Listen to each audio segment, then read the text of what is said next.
All right, guys, I'm back. We're here to talk about Married at First Sight. I'm doing season 5 right now, and yeah, it's the 4th of July here in San Francisco. And I kind of wanted to do this, while I still have little fireworks, going on. Just kind of wrap up what I'm seeing in the season. I'm really disappointed in Nate's mom.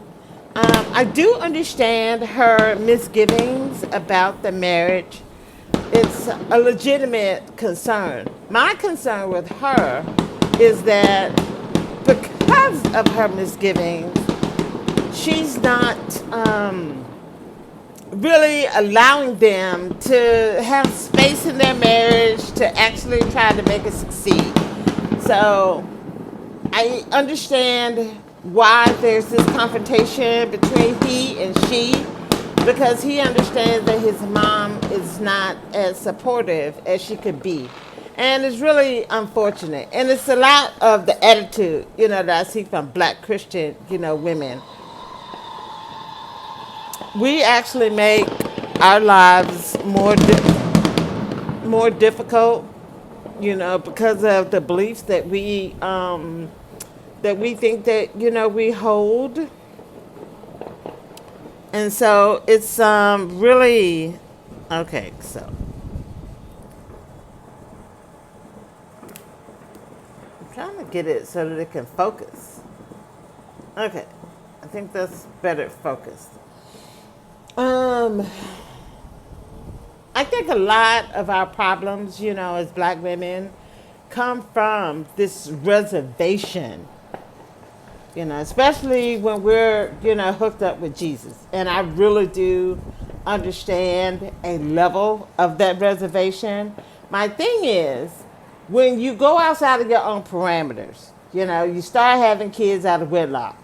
You out here in these streets doing all kinds of stuff, but then you want to use whatever it is you learned at Christianity to try to guide you, through this meandering mess, that we're all in. And once you go away from those principles, you actually need to just go ahead and throw them jokers out the window. Those principles are not going to serve you when you're living a life in the world. So you can't be in the world and then try to judge people biblically. Okay? So Nate's mom has at least 2 kids out of wedlock. Um, with Nate, he said that he had never seen his mom and his dad in a marriage relationship. So I don't know if she ever got into one eventually. She kind of alluded that she understood, what that was like to end, a marriage. But I didn't hear Nate say anything about a marriage. So I don't know what that conversation, is about. So I don't know if Tyreek, Nate's brother, is a half brother or if he is like a whole brother with if Tyreek came from Nate's mom. I don't know what that hasn't been fully explained to me, up to this point. But I do know that she has at least 2 children and she's not married. And so it's kind of hard for you to start judging people about their decisions when your decisions haven't been the most stellar. And I don't like it that she's supposed to be this holy Christian woman. And then you have another Christian woman who's coming into your son's life. And then you're not embracing her and you're not giving her that level of love and respect that she's supposed to have. And I find that that's a problem in our community. Um, just being, a light skinned, black woman. My skin color shouldn't matter in my own damn community. And for some reason it does. And it's really disgusting when I run into it. And I've been accused of not being black my entire life. My dad accused my mom of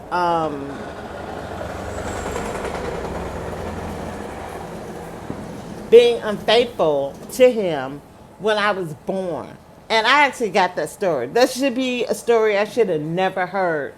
And then I had a whole lifetime. Oh, you white? What's your white self?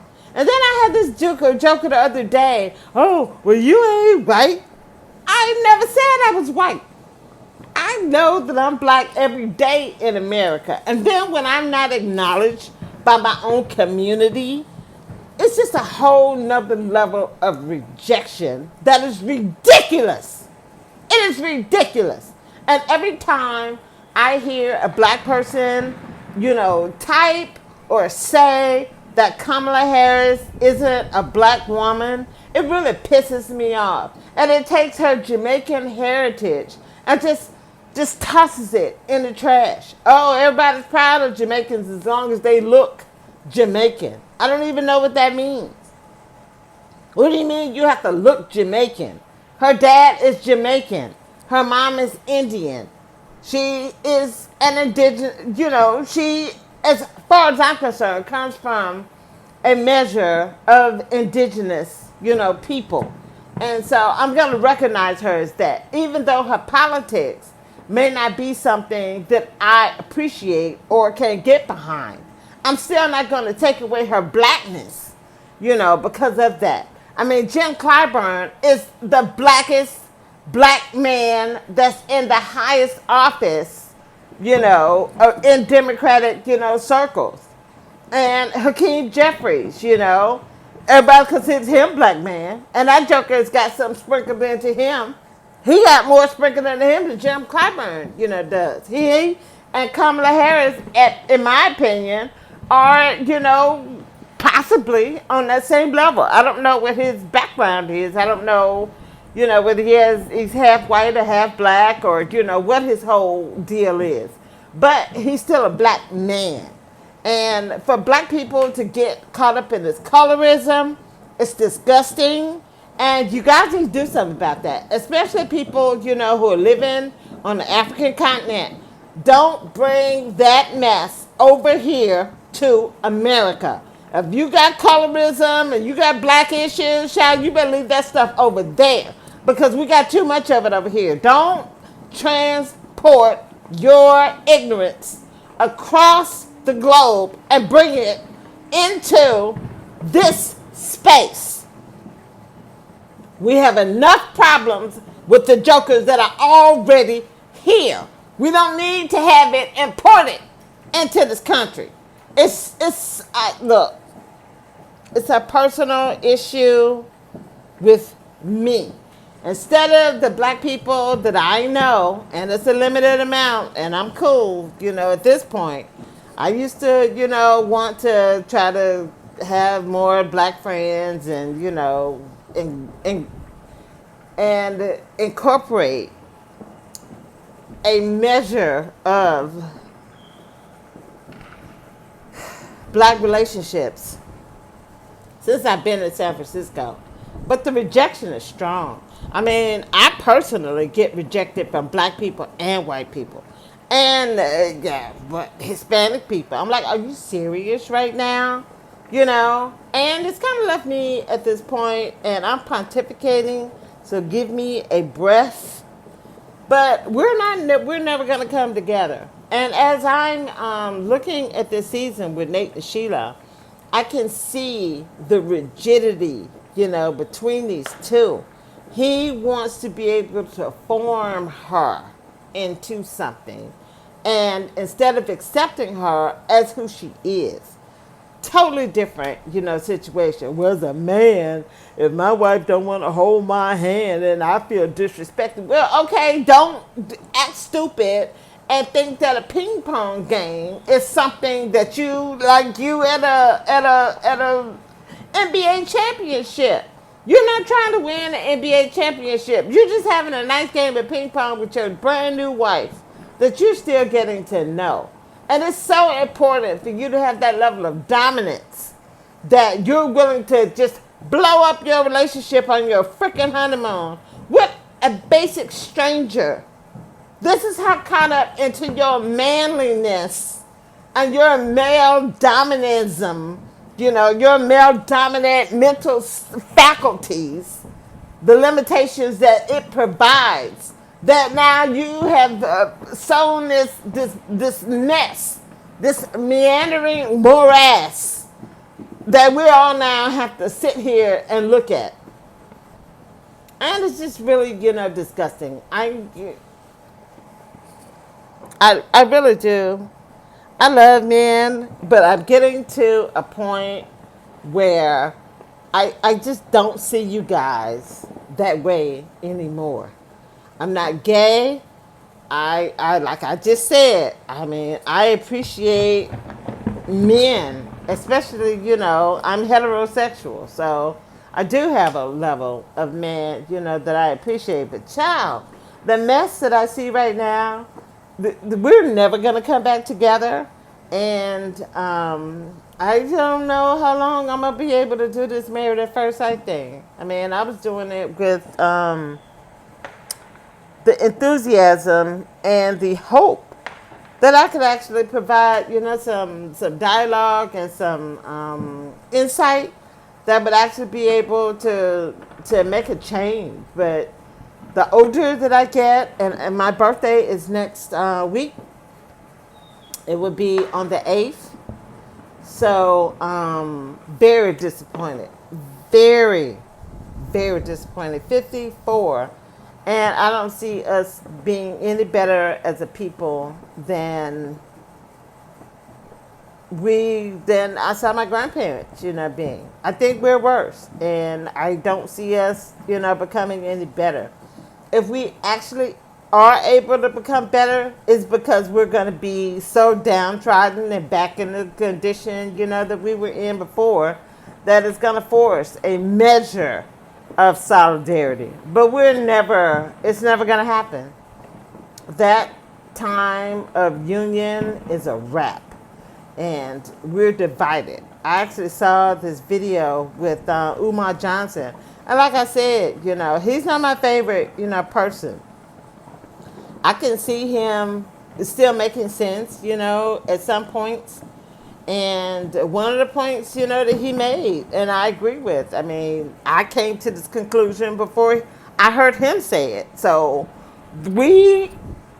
however he came to this level of agreement and however I came to this level of agreement, we both are at this point where we're looking at the mental faculties of the black community in America, and we are deficient. We have been colonized, and this is what it looks like. I mean, it looks insane, and black people are never going to have respect. The only way we're ever going to have a shot at reparations is for a pristine court case. I mean, that court case has to be pristine.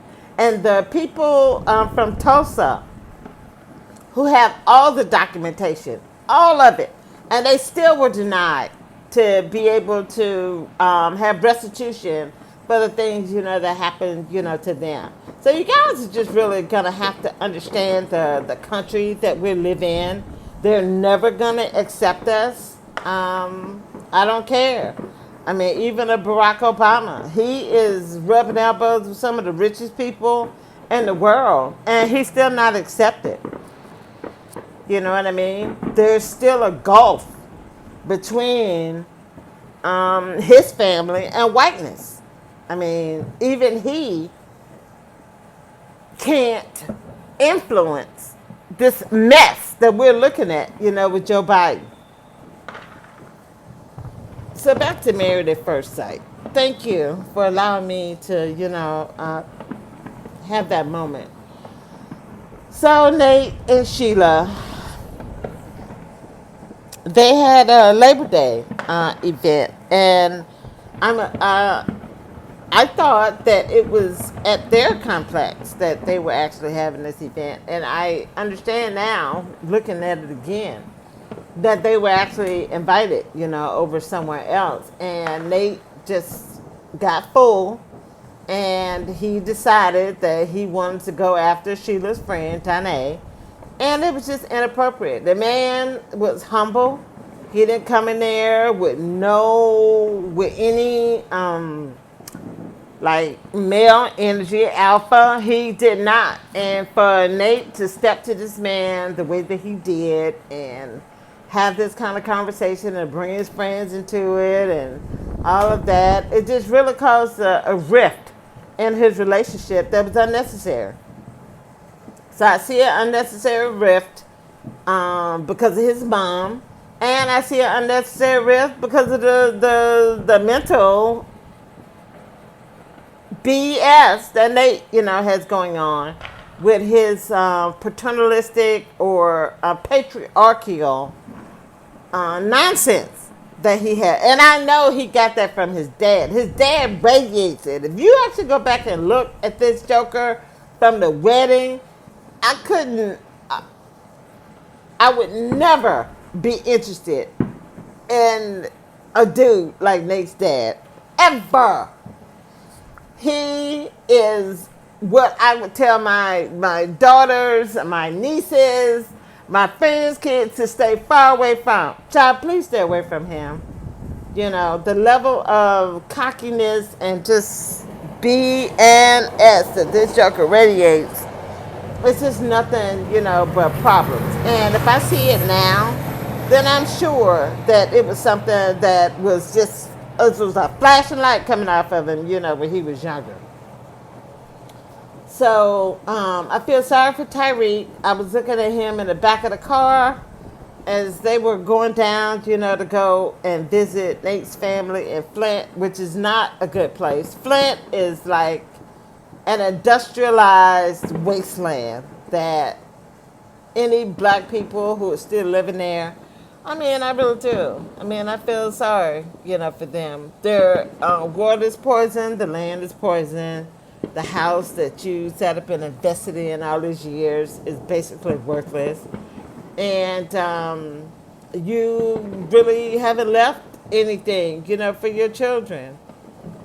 At the end of the day, even if you have property in a place like Flint, it's just, no, especially in our neighborhoods, because what they do is they pollute our neighborhoods, and then all of that probably will be destroyed, and then asphalt, they'll lay down an industrial complex of some kind or another on top of it, and it'll just be a place that people will talk about that it used to be.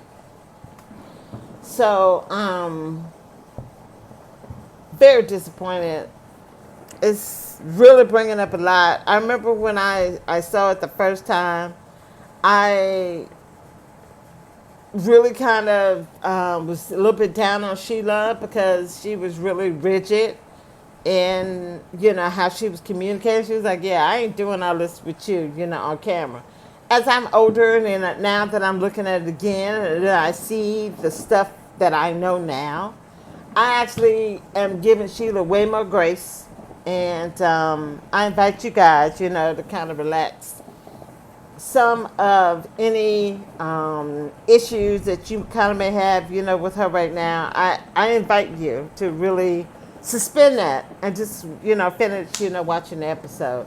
So with Danielle and Cody, feel very sorry for them. They have every opportunity to actually sit down and make this work. And neither one of them could get out of their heads. Cody doesn't have that kind of je ne sais quoi that allows him to really be comfortable with her and the kind of finesse. He has no finesse. None.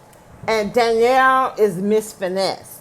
You're going to need some, with her. She's had a couple of blocks that she's walked around, and Cody doesn't have the same kind of relationship experience. So he's, kind of in a different situation. And so he's not able to really give her that level of security and manliness. And I'm doing air quotes when I say manliness, because what we've been what is it, indoctrinated into as far as what a man is. It really is not. You really need to just take that, throw that out the window, and just evaluate the man based on who he is today and how he treats you and how he treats the people, who are around him. Does he pay his bills? Does he, speak to you respectfully? Does he talk to other people respectfully? Does he, keep his word? Is he on time or relatively or communicating with you why he's not going to be on time? Does he, not take your time, for granted? Does he appreciate the things, that you do for him? These are the things that you're going to have to base on a human, not what you consider to be manly. I mean, there are certain things that, yeah, I would actually appreciate, a man knowing how to do. Woodworking, very important. I'm horrible at that kind of stuff. So anything I'm horrible at, he's good at, good. Maybe the things I'm good at, he's horrible at. So then we can be compatible, with one another. I can't write with my left hand. Can I make letters with my left hand? Can I get a message out with my left hand? Yes. Is it going to be as neat and orderly as I can with my right hand? No. But I appreciate my left hand. I appreciate everything that my left hand can offer me because it's a compliment to whatever it is that I can do with my right hand. And what I want to do without my left hand just because I could be dominant with my right hand? No. I want both of them to work in synchronicity with one another. Just like I want my two legs to work in synchronicity with one another. And so that's the way that I would like to be able to have us, to be able to look at, our relationships. I see Cody, he is trying, with effort. My problem with Cody is his mouth. His mouth is the whole thing that got him in this situation in the first place. Because that whole talk that he sat down and had with her on the honeymoon just poured cold water on her. And he doesn't know how to use his mouth in order to be able to reignite her back to where he wants her to be. And he still uses his speech in a way that just totally takes him away from his goal. And that is to be sexual and have that level of intimacy, with her. Danielle, she's caught up in her head. She has this idea what she thinks manliness is, and she doesn't want to let that go. So that Cody can be free to really kind of show her whatever level of manliness, that he has. Which actually, to me, is honestly not much. When I saw him with that drill a couple episodes ago, I mean, he looked about as competent with a drill as I am. And I bought, power tools and stuff, when I had my house, in San Antonio. And, yeah, it was sad. It was a sad thing. I'm glad that he finally figured it out, though. And, but it's just one of those stylistic, things that if a man can't pull it off, it just it wanes. I don't know if that makes any sense, to people, out there, but I'm feeling sorry for Cody, and I look at his brother. I don't know what it was that his brother picked up, but he figured out something that Cody hasn't figured out. And instead of Cody, I don't know what kind of conversations, they have with each other, but he may actually want to get some pointers, from his brother, and maybe because I think he's the older of the two of them. Maybe as the older brother, he doesn't want, to kind of put himself in that position. It's a vulnerable position, to be in, where you got to go to your younger brother to be like, okay, man, what's going on? Can you see something that I actually may be able to improve on to get me to, the goal of being able to connect, with my wife? And I don't know what pride or what kind of things, he has going on that may be preventing that. So Anthony and Ashley,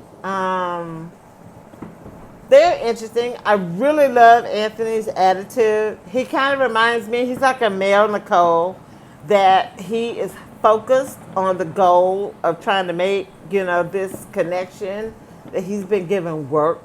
And I think that he's finding his voice with Ashley a little bit. And I appreciate his reservations. He wants to make sure that if he's saying something, it's important. So, like when he was letting her know, well, yeah, you don't always, do everything with a smile. You're not always enthusiastic about X, Y, and Z. And so, even though she takes it in a negative way, it was still important for him to communicate, himself. I appreciate Ashley at this point for trying to take information, even though she does annoy me, like with her questions back to him. Oh, you don't think I do everything with a smile? You know that you don't do everything with a smile. You just didn't know that he noticed it. So let's not go there, Ashley. And so the whole baby thing is crazy. I do understand that she has like a biological clock. So that is a whole nother separate issue with men and women. That it's just a thing. I mean, the guys have way more time to think about building a family and getting their finances in order and establishing themselves than women do. And when you get older, the older you get, the less viable. It doesn't matter what you look like. I mean, they find out that you're 45 years old and you don't have any kids, and he wants kids, then he's automatically going to go and find somebody, that's 35 or 25.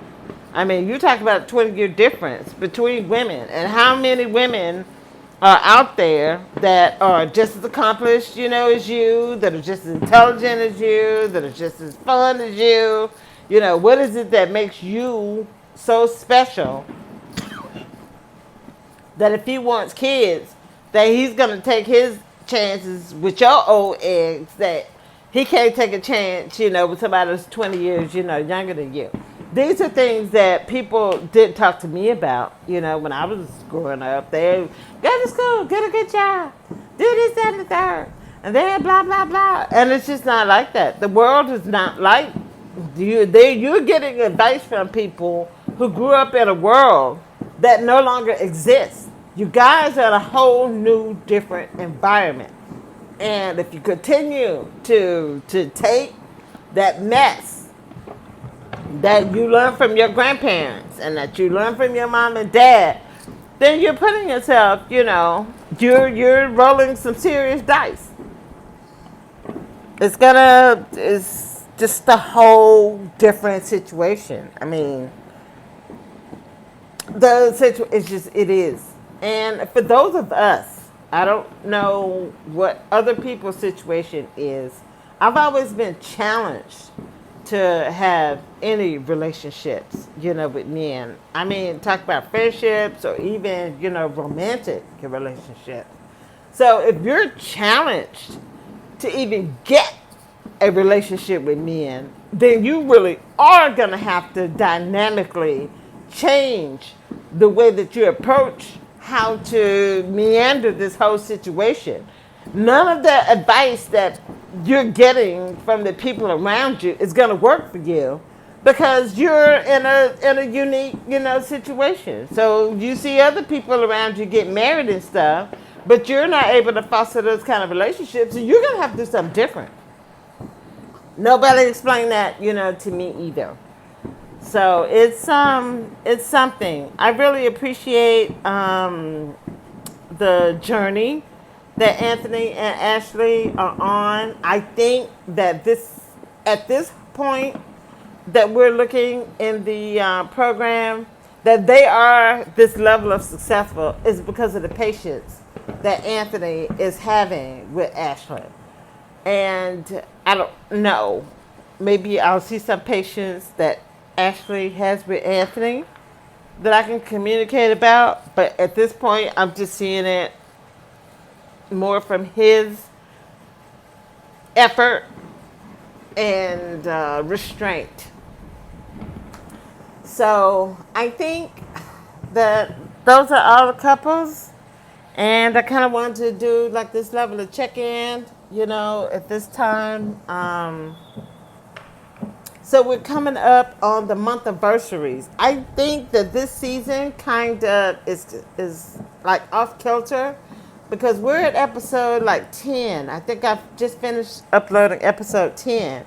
And we're just now getting into the halfway point because they actually had the episodes of the longer honeymoon. I don't think that we get this level of honeymoon exposure now that we got during this season.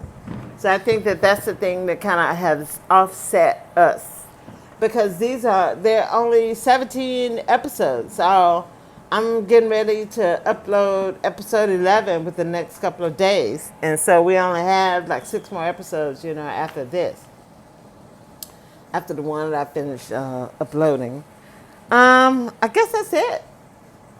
From what I'm looking at, thus far, I'll be back to check in again.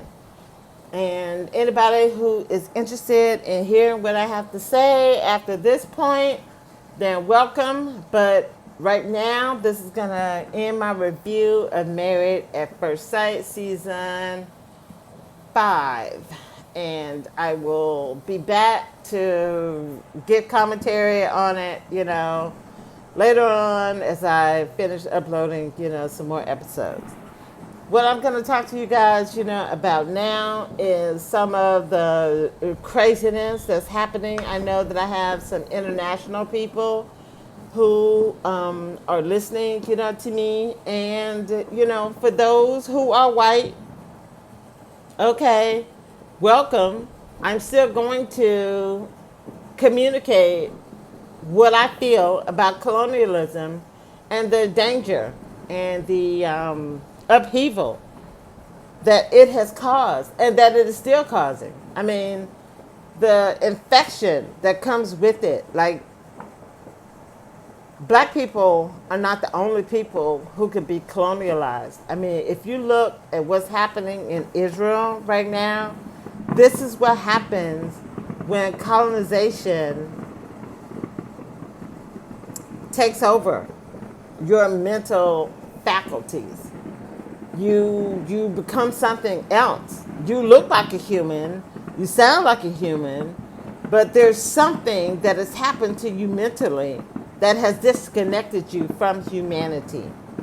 And for everybody who believes in capitalism, colonialism, white supremacy, you, my friend, are the problem. I mean, you see Trump people running around, oh, well, this was wrong with America, and that's what's wrong with America. No, Joker, you was wrong, with America. Serious issue. And I see African countries, heading down the same jacked up path that America is on. You guys have your own land. You got your own country. This is unheard of. And you're allowing white people to come in and break you apart. You're allowing colonialism to do the same thing to you that it did to us. So, any bees that you got for selling slaves, any money that you got for selling your own people into slavery, any power you got from selling your own people into slavery, it's coming back. I mean, that's one of those things that you can't escape. One of the other things that I want to continue to talk about is how Europeans cannot invade and colonize an area and then call themselves part of said area. South Africa, every white person who sits up and tries to declare themselves to be South African, yep, they piss me off because you're not South African. You're Europeans. Every European is down there in the state of Israel, not the people of Israel. These are two different, distinguished people. Everybody who sits there came from Europe and then now wants to call themselves the people of the book. No, you're not people of the book. You are Europeans, and you need to go back to Europe and become proud of being Europeans.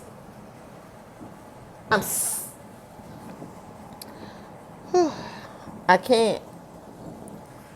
I can't. Yeah. And it's something. I really wanted to love and respect and appreciate white people. And I can't right now. I can't. You call me whatever you want to call me. I came to this honestly. I mean, I'm talking about I went out there in them there streets and did what I could. Same thing, I mean, with my own people. Like, I grew up in Alabama, and I'm no more affiliated with black people in Alabama than I am with black people in California. And it's very sad that I can't trust black people anymore than I trust a white person. So I'm not that person to say I hate white people. I'm tired of white people. I'm sick of their B and their S. But my people are full of it too. So it really is a tempering experience. If I was actually more accepted in the black community, I think I probably would actually hate white people. But because I'm no more accepted in my own community than I am in any other community, and like I said, it just gives me a tempering, effect. And I understand myself at this point to be of a balanced view. I don't view black people better than white people, and I damn sure don't view white people better than black people. Okay, so I'm that's just kind of where I am. So when I see the Candace Owens of the world, I'm telling you, I never want to meet her because my hand might just spontaneously just wrap itself around her neck and choke the shit out of her. It really, oh man, woo, Lord, oh my goodness, yes. I'm talking about one of the blackest people on this planet, and she doesn't identify with her blackness. And then people want to sit up and get mad at Kamala Harris because she identifies with her Indian heritage. When you got Candace Owens who's blacker than Kamala Harris, and she don't even consider herself black. So this is what I'm saying. Stop trying to do these Crayola moments where you're trying to color in and talk about who's black and who's not black. Because the blackest people are the whitest on the inside. And the ones that are the whitest on the outside could be the blackest on the inside. So y'all need to stop that. And any time I hear or get a whiff of colorism or bigotry coming out of a black or an indigenous person, you are going to crystallize in my mind something about you don't want me to know. So, I don't know if any of the information that I'm giving you guys is important. I still don't get any likes on my videos. It's something. It's really something. It really tells me more about you guys and, again, that you actually want me to know about you. But anyway, I am still going to finish uploading this season, and we'll see. I haven't seen anything with season 18. I'm trying to stay abreast on whenever they're going to start, this new season. Again, I haven't seen anything. So I'm going to get off of here. I don't have any happy holidays, to offer you guys. We in America in a mess. I mean, you got people on both sides who are willing to elect and hire substandard people into one of the most important jobs that we have in America. And when I get denigrated, when people denigrate who they think I am, I've got people like again coming to me, oh, well, you're not white. I don't think I'm white. Oh, you're lonely. Oh, you're this. Or you're that. This is information that if you're not in the vicinity of my life, you really shouldn't be this level of implanted. It's like a tree. This joker's roots are so deeply ingrained that now you're going to tell me who I am. And you don't know a scintilla of anything about my life. But you have wrapped me up. And now you think you know everything about me that there is to know. So much so that this is how you're going to approach me. And this is how you're going to move around me. And you don't even know the level of information about me to even be on this level of anything. It's disgusting, and I'm tired of it. And at 54, I'm calling it out. I'm calling it out. Never let me hear colorism coming out of the black community. It's just going to make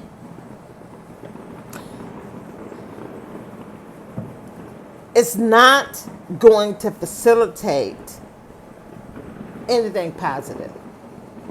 And I'll leave it, right there. So, I'm sure that there are things that I wanted to say, especially about the Democrats, Republicans, anybody that I'm showing you. I'm trying to give you guys both perspectives and how stupid both sound. Anybody, any black person, any indigenous person who is voting for either Joe Biden or Donald Trump, you guys are Revelation 13. You are beguiled by the beast. And that includes my own parent. It really hurts me to be able to say that. I mean, I talked to him about a week ago, maybe now at this point, and he's still saying that Joe Biden is a better alternative, to Donald Trump. Really broke my heart. All right, guys, I'm getting out of here. They're still popping off fireworks, even though they're behind me at this point. So I'll talk to you later.